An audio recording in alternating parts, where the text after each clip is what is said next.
A disclaimer to begin with. As has been the case in a few of my previous videos, the ideas I'm going to talk about here are highly theoretical. The way things work on the macro-scale universe we live in doesn't seem to carry over to the micro level of atoms and subatomic particles. Up here, we have gravity and special relativity. Down there, things are decidedly murkier, with probability waves and quantum uncertainty. Up here, particles seem to be real, solid objects. Down there, they are only probably there. The issue is, both ways of interpreting the world seem to have something to them. Quantum physics is scarily good at predicting the way the universe works at tiny levels.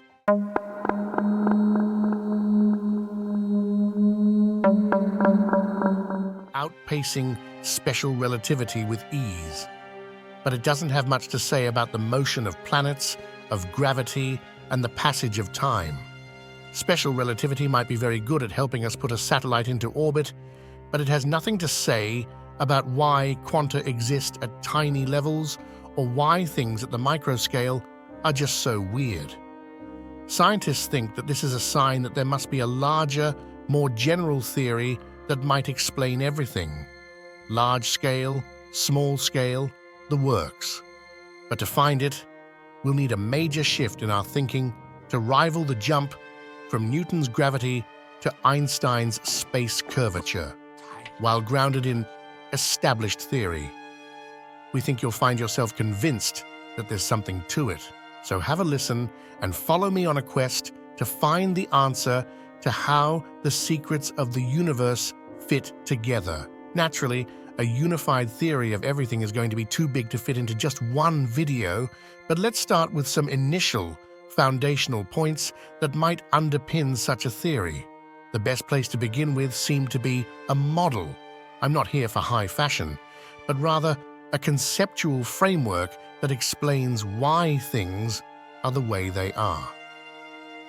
Quantum physics is an area where scientists have a lot of confidence in the maths, but when you ask them to explain what the maths is actually describing, what waveform collapses and probability rates physically are, I've not found anyone who can offer a clear answer other than telling me to just for now accept it is what it is. That's what maths talks about. But what do the maths actually mean on very tiny scales? What is a probability wave? What is the universe's structure? When you get down to the smallest levels, and how does it lead to everything else?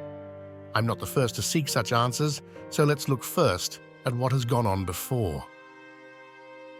One of science's attempts to answer those questions was both initially promising, but also in the end, extremely frustrating. String theory. String theory has been in the works since the 70s, and still hasn't quite provided the answers its elegant maths initially promised. Let's quickly delve into what it's talking about, as we'll need some of these concepts for our own theory later. Rather than seeing the world in particles, string theory believes that everything is made up of tiny little strings connected to each other. When vibrated, much like the strings of a guitar, they form waves and harmonics, which is helpful because it explains one of the strange facets of quantum mechanics, and indeed the reason for the field's name in the first place, quanta. At large levels, you might not notice this. If you have a light, you can halve the brightness of it by putting a semi-transparent shade in front of it. You can do that again and again and again. However, if you keep doing that until you're at a small enough level, suddenly you can't go any further. You can have one photon or two, but not 1.5. For some reason, the quantum universe likes things in discrete quantities. This electron can have one energy level or another, but not a value in between those two. Why? Therein lies a mystery. String theory fitted this idea well, as harmonics on strings are also quantized. If you pluck a string, it's possible to get a standing wave that vibrates in one sweeping arch, the whole string going up and down. This is called the first harmonic, or you can vibrate it with two arcs, with a stationary point in the middle, the second harmonic. You can have as many harmonics as you like, each one representing a higher amount of energy in the string. But you can't have the first and a half harmonic.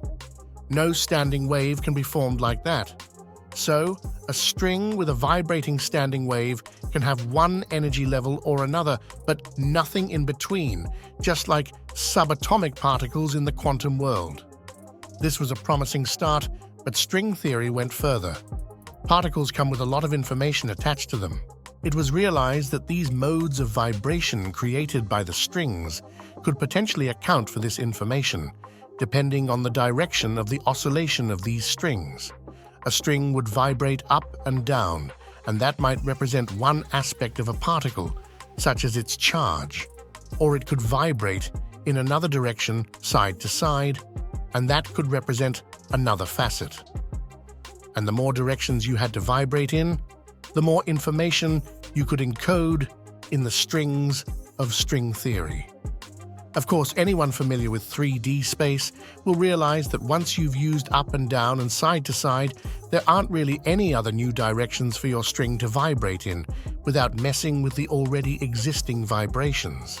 This wouldn't do, as particles needed to be able to change their values without having knock-on effects on their other properties. You need to be able to influence mass without influencing charge, for instance.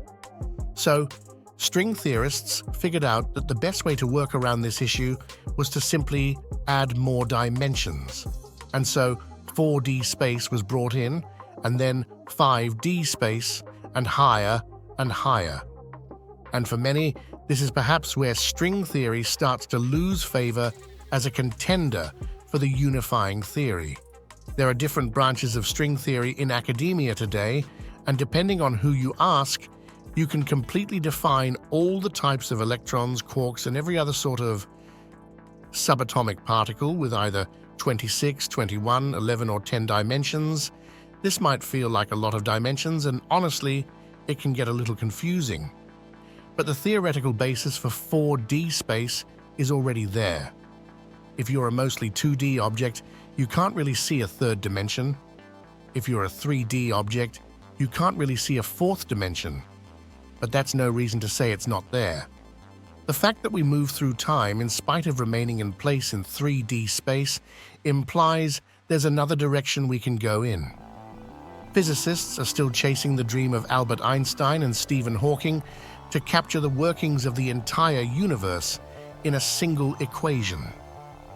The theory of everything is an overarching hypothetical framework that would explain the physics of the entire universe in a single equation. But unifying theories that define the large-scale cosmological structure of the universe with those that describe the minuscule quantum world of the subatomic particles has been a challenge for over a century. Friends, what are your thoughts about it? Tell us in the comments. Like and share this video with space and science enthusiasts so that they can have their opinions pinned down below in the comments. And subscribe to our channel for more interesting videos like these.